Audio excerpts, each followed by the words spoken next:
সুপ্রিয় শিক্ষার্থীবৃন্দ, নানিয়ারচর সরকারি কলেজের আজকের অনলাইন ক্লাসে স্বাগত। আশা করি তোমরা সকলেই ভালো আছো। আমি ধূসরিকা চাকমা, জীববিজ্ঞান বিষয়ের প্রভাষক, নানিয়ারচর সরকারি কলেজ, নানিয়ারচর, রাঙ্গামাটি। আজকের বিষয় জীববিজ্ঞান দ্বিতীয় পত্র, শ্রেণী একাদশ ও দ্বাদশ। আজকের পাঠ প্রথম অধ্যায়ের প্রাণীর বিভিন্নতা ও শ্রেণীবিন্যাস এর তৃতীয় পর্ব। গত ক্লাসে শ্রেণীবিন্যাসের নীতিগুলো সম্পর্কে জেনেছ। কি কি ছিল সেগুলো? ট্যাক্সোনমিক ক্যারেক্টার নির্ধারণ, শনাক্তকরণ বা আইডেন্টিফিকেশন, ক্যাটাগরাইজেশন বা র্যাঙ্কিং, নামকরণ বা নোমেনক্লেচার, সংরক্ষণ বা প্রিজার্ভেশন, এগুলো সম্পর্কে আলোচনা করেছিলাম সেদিন। এরপর দ্বিপদ নামকরণ ও নামকরণের নিয়মাবলী নিয়ে আলোচনা করেছি, যা তোমাদের জন্য খুবই গুরুত্বপূর্ণ। গণনাম ও প্রজাতির নাম ব্যবহার করে এই দ্বিপদ নামকরণ করা হয়। নিয়মাবলীগুলো ভালোভাবে পড়তে বলেছি তোমাদের, আশা করি পড়েছ। এগুলো পরীক্ষায় আসুক আর না আসুক, কোনো প্রাণীর তথা জীবের বৈজ্ঞানিক নাম লিখতে গেলে অবশ্যই দ্বিপদ নামকরণের নিয়ম জানতে হবে তোমাদের। প্রাণী জগতের শ্রেণীবিন্যাসের প্রধান পর্বগুলোর নাম বলেছিলাম এবং প্রথম পর্ব পরিফেরা নিয়ে আলোচনা করেছিলাম। পর্বগুলোর নাম কি কি ছিল মনে আছে তোমাদের? এগুলো কিন্তু সিরিয়ালি মনে রাখবে, কারণ এক্ষেত্রে অনুন্নত থেকে উন্নত প্রাণীর ক্রম বজায় রাখা হয়েছে। এবার মনে করে দেখো তো পর্বগুলোর নাম। প্রথম পর্বটা একটু আগে বলেছি, কি নাম? Porifera. 2 Cnidaria, 3 Platyhelminthes, 4 nematoda, 5 mollusca, 6 এনিলিডা, 7 arthropoda, 8 ইকাইনোডার্মাটা, 9 Chordata. এই ছিল গত ক্লাসের পড়া। আমি আশা করছি তোমরা পড়ে নিয়েছ।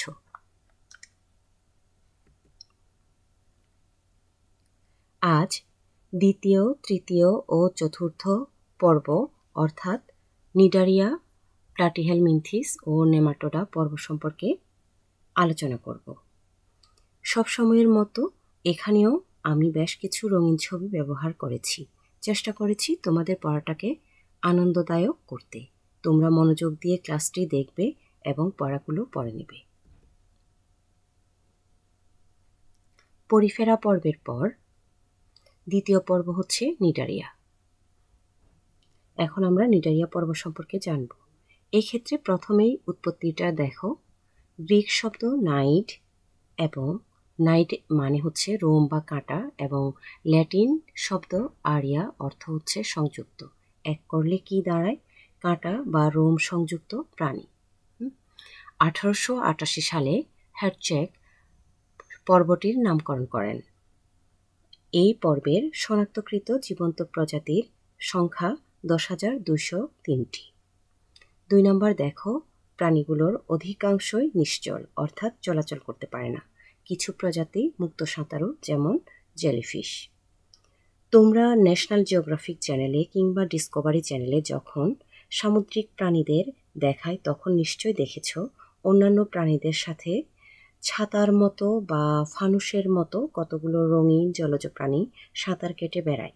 সেগুলোই মুক্ত সাঁতারু জেলিফিশ। 3 দেখো, এই পর্বের প্রাণীদের সমুদ্রের ফুল বলা হয়। পাশের চিত্র দুটি দেখো, যেন ফুল ফুটে আছে, তাই না? বিচিত্র বর্ণময়তার কারণে এই পর্বের সদস্যরা সমুদ্রকে বৈচিত্র্যময় ও বর্ণিল করেছে সবচেয়ে বেশি। বিভিন্ন রঙের বর্ণময় প্রবাল ও প্রবাল প্রাচীর গঠনকারী প্রাণীরাও কিন্তু এই পর্বেরই সদস্য। এই কারণে এদেরকে সমুদ্রের ফুল বলা হয়, অর্থাৎ ফ্লাওয়ার অব দ্য সি বলা হয়। একে আবার কি বলা হয়? সমুদ্রের রেইন ফরেস্টও বলা হয়ে থাকে। কেন? কারণ এই যে প্রবাল প্রাচীর গঠন করে, এই প্রাচীরগুলোতে কিন্তু সামুদ্রিক প্রজাতির 25% জীব বাস করে। ফলে এই প্রবাল প্রাচীরগুলো প্রচুর পরিমাণে জীববৈচিত্র্যে সমৃদ্ধ হয়। এই কারণেই একে সমুদ্রের রেইন ফরেস্ট বলা হয়ে থাকে। 4 দেখো, প্রাণীরা টিস্যুমাত্রার বহুকোষী ও অরীয় প্রতিসম। শ্রেণীবিন্যাসের ভিত্তি পড়ার সময় সংগঠন ক্রমমাত্রায় কোষ টিস্যুমাত্রার গঠন নিয়ে বলেছিলাম, মনে আছে? এই নিডারিয়া পর্বভুক্ত প্রাণীদের দেহ কোষ ও টিস্যু নিয়ে গঠিত, কিন্তু কোনো অঙ্গ গঠন করে না। আর বলা হচ্ছে এরা অরীয় প্রতিসম। প্রতিসাম্য নিয়ে আলোচনাকালে এই বিষয়ে বলেছি, অর্থাৎ এদের দেহকে কেন্দ্রীয় লম্ব অক্ষ বরাবর ভাগ করলে একাধিক সংখ্যক সমান অংশে ভাগ করা যায়। অরীয় প্রতিসম কি? এটি একটি গুরুত্বপূর্ণ অনুধাবনমূলক প্রশ্ন।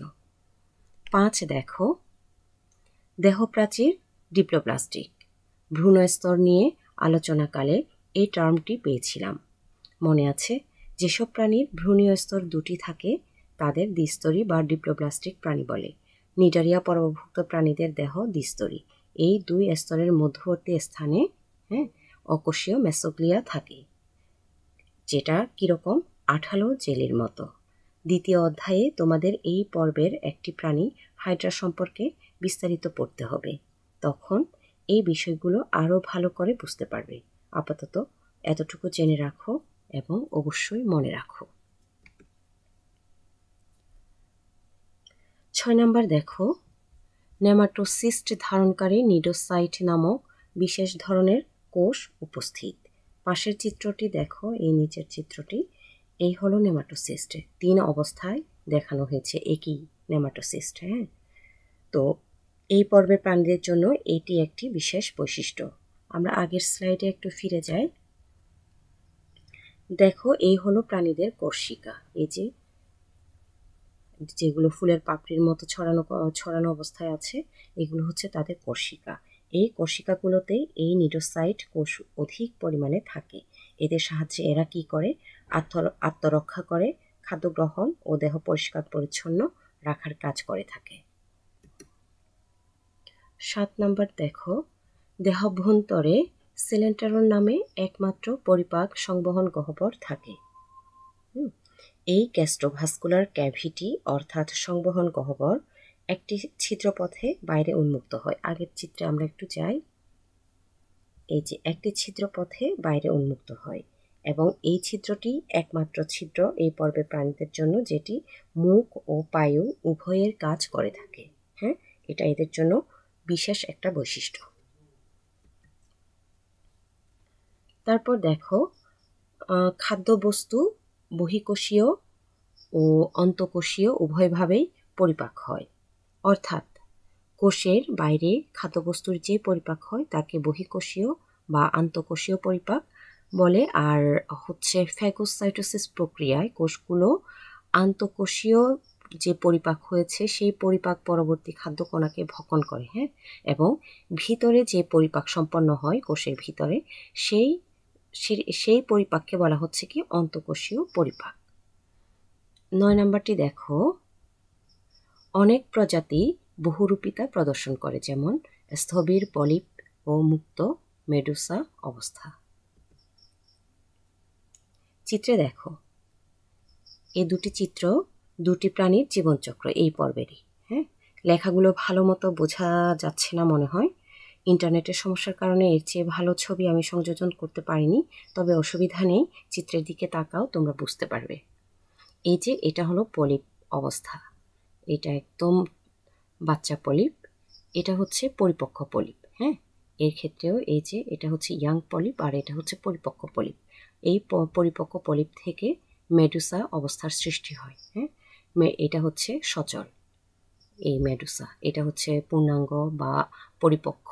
এই ক্ষেত্রেও এইখান থেকে মেডুসা অবস্থার সৃষ্টি হয়, পরিপক্ক মেডুসা। এটা হচ্ছে ফিমেল মেডুসা, এটা হচ্ছে মেল মেডুসা।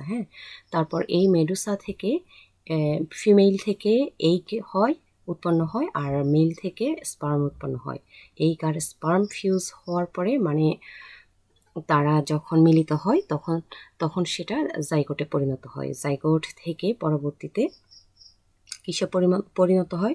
লার্ভা দশায় পরিণত হয়। বিভিন্ন পরিবর্তনের মাঝখান দিয়ে লার্ভা থেকে আবার পলিপ অবস্থায় পৌঁছে তারা। এটাই হচ্ছে তাদের জীবনচক্র। দুটি প্রাণীর নিডারিয়া পর্বভুক্ত দুটি প্রাণীর জীবনচক্র এখানে দেওয়া হয়েছে, যেখানে পলিপ এবং মেডুসা উভয় দশা দেখানো হয়েছে। ঠিক আছে, আমরা এখানে আমি দুটি উদাহরণ দিয়েছি, অরেলিয়া অরিটা জেলিফিশ, এই যে জেলিফিশ, আর টিউবুলারিয়া রোসা, এটাও হচ্ছে নিডারিয়া পর্বভুক্ত একটি প্রাণী। বইয়ের মধ্যে আরও আছে, তোমরা যতগুলো সম্ভব পড়ে নেবে, এগুলো তোমাদের কাজে লাগবে পরে। এখানে কয়েকটি নিডারিয়া পর্বভুক্ত প্রাণীর উদাহরণ দেওয়া হয়েছে, আমরা একটু দেখে নিই। হাইড্রা, দ্বিতীয় অধ্যায়ে তোমরা হাইড্রা সম্পর্কে বিস্তারিত পড়বে। তারপর এটা হচ্ছে জেলিফিশ, এটা হচ্ছে কোরাল। কোরাল এই প্রবাল দ্বীপ তৈরিতে এরা কিন্তু মুখ্য ভূমিকা পালন করে। হ্যাঁ, আমাদের দেশে যে একটা প্রবাল দ্বীপ আছে তোমরা জানো, সেন্ট মার্টিন হচ্ছে আমাদের দেশের একমাত্র প্রবাল দ্বীপ। এই কোরাল বা প্রবাল দ্বারা এই দ্বীপ গড়ে উঠেছে, সেজন্য একে প্রবাল দ্বীপ বলা হয়। হ্যাঁ, আর এটা হলো সি অ্যানিমলস, দেখো দেখতে অনেক সুন্দর, তাই না? এবার আসো ফাইলাম প্লাটিহেলমিনথিস, তৃতীয় পর্ব। গ্রিক প্লাটিস, এখানে আমি চিহ্ন করে দিই। গ্রিক প্লাটিস অর্থ হচ্ছে কি ফ্ল্যাট বা চ্যাপ্টা, আর হেলমিন্থ অর্থ হচ্ছে ওয়ার্ম বা ক্রিমি। এই কারণে এরা চ্যাপ্টা ক্রিমি বা ফ্ল্যাট ওয়ার্ম নামে পরিচিত। হ্যাঁ, মাইনট 1876 সালে এই পর্বের নামকরণ করেন। এই পর্বের শনাক্তকৃত জীবন্ত প্রজাতির সংখ্যা 29,487টি। 2 নম্বরটি দেখো, এরা টিস্যু অঙ্গমাত্রার সরলতম ত্রিস্তরী প্রাণী। হ্যাঁ, অর্থাৎ এদের দেহ কোষ, টিস্যু এবং অঙ্গ নিয়ে গঠিত, এমনকি অঙ্গতন্ত্রও দেখা যায়, তবে অনুন্নত বা সুগঠিত নয়। এর আগের নিডারিয়া পর্বটি ছিল দ্বিস্তরী। প্লাটিহেলমিনথিস পর্বের জীবগুলি ত্রিস্তরী, কিন্তু এরা টিস্যু অঙ্গমাত্রার ত্রিস্তরী প্রাণী হলেও খুব সরল গঠনসম্পন্ন জীব। 3 দেখো, দেহ নরম, দ্বিপার্শ্বীয়, প্রতিসম ও পাতা বা ফিতার মতো উপরে ও নিচে চাপা। পাশের চিত্রটি দেখো, এই যে পাতার মতো দেখতে, হ্যাঁ, লিভার ফ্লুক, আর এটা হচ্ছে টেপওয়ার্ম, ফিতার মতো দেখতে। হ্যাঁ, দেখে বুঝতে পারছো এরা চ্যাপ্টা প্রকৃতির, যেখানে বলা হচ্ছে কি উপরে ও নিচে চাপা। এবার 4-এ আসো, এই পর্বভুক্ত প্রাণীরা অ্যাসিলোমেট। হ্যাঁ, নিডারিয়া ছিল সিউডোসিলোমেট, আর এদের আসল নকল কোনো প্রকার সিলোমি নেই। 5 দেখো, রেচনতন্ত্র শাখা প্রশাখাযুক্ত রেচননালী ও শিখাকোষ নিয়ে গঠিত। হ্যাঁ, পাশের চিত্রে এই যে প্ল্যানারিয়া প্রাণীটিকে দেখো, এখানে একটা জিনিস চিহ্নিত করা আছে, ব্রাঞ্চড গ্যাস্ট্রোভাস্কুলার ক্যাভিটি, এই যে এইটা। হ্যাঁ, অর্থাৎ হচ্ছে কি শাখান্বিত রেচননালী। আর নিচের ছবিটি দেখো, এই যে এটি হচ্ছে তোমাদের শিখাকোষ। এই প্রাণীর বিশেষ একটা বৈশিষ্ট্য শিখাকোষ বা ফ্লেম সেল। এই যে দেখো, এটাকে দেখে মনে হচ্ছে না, এই যে এটাকে দেখে মনে হচ্ছে না, সিলিয়াগুলোকে দেখে মনে হচ্ছে না যে একটা যেন আগুনের শিখা বের হয়েছে। হ্যাঁ, সেজন্য এটাকে ফ্লেম সেল বলা হচ্ছে। এতে কি কি আছে দেখি আমরা, নিউক্লিয়াস আছে, হ্যাঁ, তো সিলিয়া আছে, টিউবিউল আছে, টিউব সেল আছে। ঠিক আছে, এই শিখাকোষটিকে আমি দেখো বোল্ড করে দিয়েছি, শিখাকোষ দুটি শব্দকে বোল্ড করে দিয়েছি। এটি বহু নির্বাচনী এবং জ্ঞানমূলক প্রশ্নের জন্য বেশ গুরুত্বপূর্ণ। এই পর্বের প্রাণীদের এটি একটি শনাক্তকারী বৈশিষ্ট্য, কাজে শিখাকোষ কি এটি পড়ে ফেলবে। এটি কোন পর্বের প্রাণীদের মধ্যে দেখা যায়? প্লাটিহেলমিনথিস পর্বের প্রাণীতে এই শিখাকোষ দেখা যায়। অনেক সময় প্রশ্ন এরকমও হয় যে নিম্নের কোন প্রাণীর মধ্যে শিখাকোষ আছে, তখন সেজন্য তোমাদের প্লাটিহেলমিনথিস পর্বগুলোর যে উদাহরণগুলো দেয়া আছে সবগুলোর নাম পড়াটা জরুরি। এবার আমরা 6 নাম্বার দেখি, দেহত্বক সিলিয়াযুক্ত এপিডার্মিস বা কিউটিকলে আবৃত। হ্যাঁ, এই যে তাদের এই যে দেহত্বক, সেই দেহত্বকটা কি এপিডার্মিস বা কিউটিকলে আবৃত থাকে। একমাত্র পরিপাক নালী ছাড়া অন্তঃস্থ আর কোনো গহ্বর নেই। হ্যাঁ, তাদের যেহেতু অ্যাসিলোমেট, কোনো গহ্বরই নেই। এই অনেক ক্ষেত্রে বাহ্যিক চোষক বা হুক অথবা উভয়ই উপস্থিত থাকে। আমরা এখানে চলে যাই, এই যে এখানে দেখো তার এই যে চোষক, ওই যে সাকার, হ্যাঁ, এই চোষক বা হুক দুটোটাই থাকতে পারে তাদের। তারপর রক্ত সংবহন ও শ্বসনতন্ত্র অনুপস্থিত। 10 হচ্ছে অধিকাংশ পরজীবী, কিছু সংখ্যক মুক্তজীবী। পরজীবী মানে অন্য জীবের উপর খাদ্য এবং আশ্রয়ের জন্য তারা নির্ভরশীল। আর 11 দেখো, এই পর্বের প্রাণীরা কি বলা হচ্ছে? উভয় লিঙ্গ, অর্থাৎ একই শরীরে পুংঃ স্ত্রী জননাঙ্গ উপস্থিত থাকে। আর এদের জীবনচক্রে অনেক ধরনের লার্ভা দশা দেখা যায়। এখানে দুটি উদাহরণ দিয়ে দিয়েছি আমি। এটি হলো ভেড়ার যকৃৎ কৃমি, ফেসিওলা হেপাটিকা। আর এটা হলো শূকরের ফিতা কৃমি, টিনিয়া সোলিয়াম। নামগুলো মনে রাখবে। এখানে দেখো ফ্ল্যাট ওয়ার্মের সংক্ষিপ্ত শ্রেণীবিন্যাস এবং উদাহরণ দেওয়া আছে। কি কি দেখি আমরা একটু। Kingdom animalia, phylum platyhelminthes. এখানে দেখো তার 3টা শ্রেণীর উদাহরণ দিয়ে দিয়েছে। আরেকটা শ্রেণী আছে, এখানে যেহেতু 3টা দেওয়া আছে আমরা এই 3টাই দেখি। যে ক্লাস টারবেলারিয়া, উদাহরণ হচ্ছে প্ল্যানারিয়া, এটা হচ্ছে প্ল্যানারিয়া জীব। তারপর ক্লাস ট্রেমাটোডা, উদাহরণ হচ্ছে ফ্লুক্স। আর ক্লাস চেস্টোডা, উদাহরণ হচ্ছে টেপওয়ার্ম। এবার আসো ফাইলাম নেমাটোডা, চতুর্থ পর্ব নেমাটোডা। একে একসময় বলা হতো নেমাথেলমিনথিস, আবার একে গোলকৃমি বা রাউন্ড ওয়ার্মও বলা হয়। উৎপত্তি দেখো, গ্রিক শব্দ নেমাটোস অর্থ থ্রেড বা সুতা, ইডোস অর্থ ফর্ম বা আকৃতি, এবং হেলমিন্থ অর্থ ওয়ার্ম বা কৃমি। তাই এদেরকে কি বলা হচ্ছে? সুতা আকৃতির কৃমি বা সুতা কৃমি, থ্রেড ওয়ার্ম, বা এদেরকে আরেকটা কি নামে বলা হয়? গোল কৃমি বা রাউন্ড ওয়ার্ম। বিজ্ঞানী গোগেন বাওয়ার 1859 সালে এই পর্বটির নামকরণ করেন। এই পর্বের শনাক্তকৃত জীবন্ত প্রজাতির সংখ্যা 25,033টি। 2 দেখো, এরা অঙ্গতন্ত্র গঠন মাত্রার প্রাণী, অর্থাৎ অর্গান সিস্টেম গ্রেড বিশিষ্ট প্রাণী। তো অঙ্গতন্ত্র গঠনমাত্রা মানে কি? এদের কোষ থেকে টিস্যু থেকে অঙ্গ থেকে তন্ত্র পর্যন্ত গঠিত হয় তাদের দেহটা। ঠিক আছে।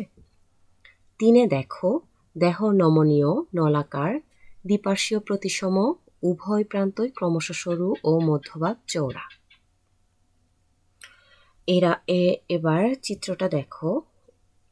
চিত্রটির দিকে খেয়াল করলেই আমরা দেখতে পাই কি তার দেহটা নমনীয়, সেটা দেখা যাচ্ছে না, কিন্তু তোমরা জানো এই ধরনের কৃমিগুলো সাধারণত নমনীয় হয়। তারপর দেখেই বোঝা যাচ্ছে যে নলাকার, দেহটা নলাকার। দ্বিপার্শ্বীয় প্রতিসম কি? সাধারণত যখন কোনো প্রাণীর দেহকে কেন্দ্র বরাবর ভাগ করা হয় তখন শুধুমাত্র ডান ও বাম পাশ এই দুটি অংশে সমান ভাগে ভাগ করা যায়, তাকেই কি বলে? দ্বিপার্শ্বীয় প্রতিসম বলে। অর্থাৎ এই পর্বের প্রাণীদের কেবল একবার সমান ভাগে ভাগ করা যায়। এই যে এখানে ভাগটা দেখিয়েছে একটা, এইটাই হচ্ছে তোমাদের, এইভাবেই শুধু 2 ভাগ করা যায় সমান ভাগে। সেজন্য এদেরকে বলা হচ্ছে কি? দ্বিপার্শ্বীয় প্রতিসম। আর দেখো, এই যে 2 প্রান্তে ক্রমশ সরু হয়ে গিয়েছে, আর মাঝখানেরটা কি? এটা চওড়া বা মোটা। 4 দেখো, এবার অপ্রকৃত সিলোমেট, অর্থাৎ সিউডোসিলোমেট ও অখণ্ডায়িত। এদের সিউডোসিলোম রয়েছে, আর কেঁচো যেমন অনেকগুলো সদৃশ খণ্ড নিয়ে গঠিত, এদের কিন্তু নলাকার হলেও কোনো খণ্ড নেই। 5 দেখো, দেহ ইলাস্ট্রিন নির্মিত, অকোষীয় কিউটিকল দিয়ে আবৃত।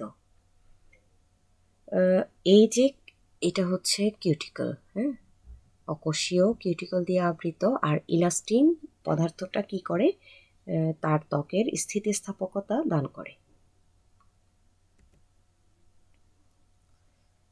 6 দেখো, পৌষ্টিক নালী সোজা ও শাখাহীন এবং মুখ থেকে পায়ু পর্যন্ত প্রসারিত। এই কারণে এদের দেহকে মনে হয় নলের ভিতর নল, টিউব উইদিন আ টিউব। এই যে দেখো তার শরীরটা কিন্তু এমনিতেই নলাকার। হ্যাঁ, তো এই নলাকার শরীরের ভিতরে কি আছে? একটা পৌষ্টিক নালী আছে যেটার মধ্যে কোনো শাখা নেই। একটু আগে আমরা যেটা পড়েছিলাম সেখানে কিন্তু শাখা প্রশাখাযুক্ত পৌষ্টিক নালী দেখেছি আমরা। তো এখানে কোনো শাখা প্রশাখা নেই। হ্যাঁ, সেজন্য মনে হচ্ছে যেন একটা নলের ভিতরে আরেকটা নল রয়েছে। এই হলো নলের ভিতরে নল, টিউব উইদিন আ টিউব। চলে যায়। এবার দেখো 7, মুখছিদ্র বৈশিষ্ট্যপূর্ণ ওষ্ঠে পরিবৃত। তারপর শ্বসনতন্ত্র ও সংবহনতন্ত্র অনুপস্থিত।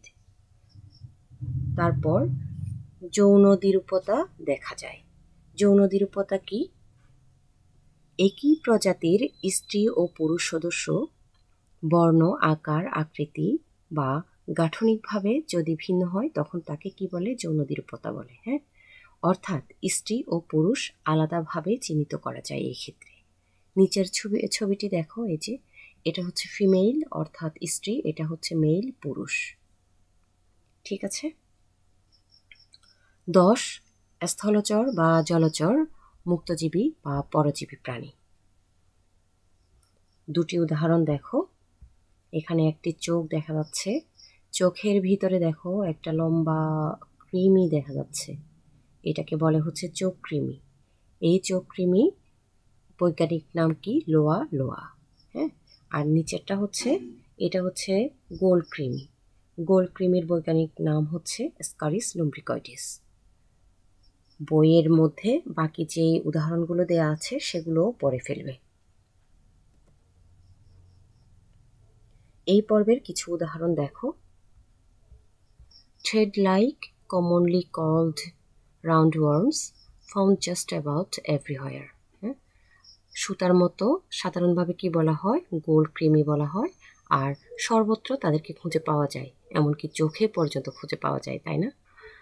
এক্সাম্পলের মধ্যে দেখো স্কারিস, এটা হচ্ছে স্কারিস, এটা হচ্ছে পিন ওয়ার্মস, এটা হচ্ছে হুক ওয়ার্মস, এটা হচ্ছে ট্রিচিনা ওয়ার্মস। এখানে একটি সৃজনশীল প্রশ্ন সংযুক্ত করেছি আমি। দেখো, নিচের চিত্রগুলো লক্ষ্য করো। চিত্র পি, চিত্র কিউ এবং চিত্র আর। দেখো এখানে ক, প্রজাতি কি? এটা নিয়ে আলোচনা করেছি আমরা আগের ক্লাসে। তারপর নিডারিয়া পর্বভুক্ত প্রাণীদের দ্বিস্তরী প্রাণী বলা হয় কেন? হ্যাঁ, এটাও আজকে আলোচনা করেছি। তারপর এটা দেখো গ, উদ্দীপকে উল্লিখিত চিত্র আর যে পর্বভুক্ত প্রাণী সেই পর্বের গুরুত্বপূর্ণ বৈশিষ্ট্যগুলো আলোচনা করো। চিত্র আর দেখে বুঝতে পারছো কোন প্রাণী এটা? তো সে যে পর্বভুক্ত তার পর্বের নাম উল্লেখ করে দিয়ে তোমরা তারপর সেই পর্বের গুরুত্বপূর্ণ বৈশিষ্ট্যগুলো লিখবে। পয়েন্ট আকারে লিখলে উত্তরটা দেখতে গোছানো লাগে, কাজেই তোমরা পয়েন্ট আকারে লিখতে পারো।